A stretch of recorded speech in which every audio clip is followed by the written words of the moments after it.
ব্রাহ্মণবাড়িয়ার ছাদবাগান গ্রুপের চতুর্থ ইভেন্ট অনুষ্ঠিত।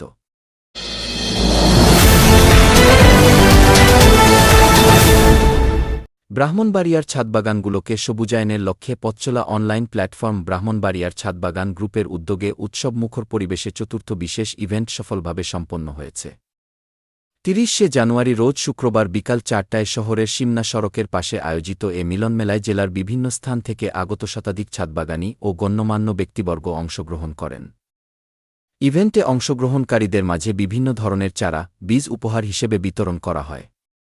পাশাপাশি অনুষ্ঠানের আনন্দ আরও বাড়িয়ে তুলতে ক্যান্ডি, পিনাট ও গার্ডেন টুলস, বীজ, সার, কীটনাশক ইত্যাদি ফলফসল ও উৎপাদনমুখী ছাদবাগানকে উৎসাহিত করতে আয়োজিত এই বিশেষ ইভেন্টে অংশগ্রহণকারী ছাদবাগানিরা নিজেদের মধ্যে দুর্লভ জাতের ফুল, ফল ও ফসলের চারা, বীজ ও কাটিং পরস্পরের মাঝে আদান-প্রদান করেন।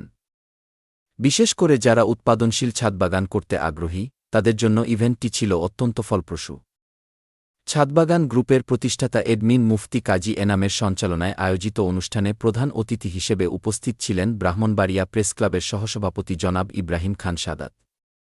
এছাড়াও উপস্থিত ছিলেন শরীফুল ইসলাম মাসুদ, শাকিল আহমেদ সারওয়ার, মাওলানা মুছা সরকার, মাওলানা আহমেদ নূর, জুয়েল ইকরাম, কাজী ফারজানা, আফরোজা হানি, মৌসুমী আক্তার সহ আরও অনেক ছাদবাগানি ও বৃক্ষপ্রেমী।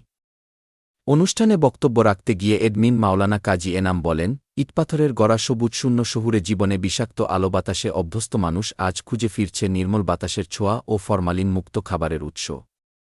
ব্রাহ্মণবাড়িয়ার ছাদবাগান গ্রুপ সেই সব মানুষকে পরামর্শ ও সহযোগিতা দিয়ে নির্লসভাবে কাজ করে যাচ্ছে। ছাদের পরিত্যক্ত অংশ, বারান্দা কিংবা আঙ্গিনার অব্যবহৃত জায়গাগুলোকে সবুজে ভরিয়ে তুলতে ছাদবাগানিরা নীরব সাধকের মতো কাজ করে যাচ্ছেন।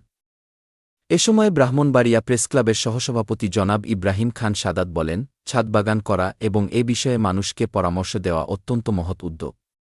ব্রাহ্মণবাড়িয়ার ছাদবাগান গ্রুপের সঙ্গে আমরা সবসময় আছি, ইনশাআল্লাহ।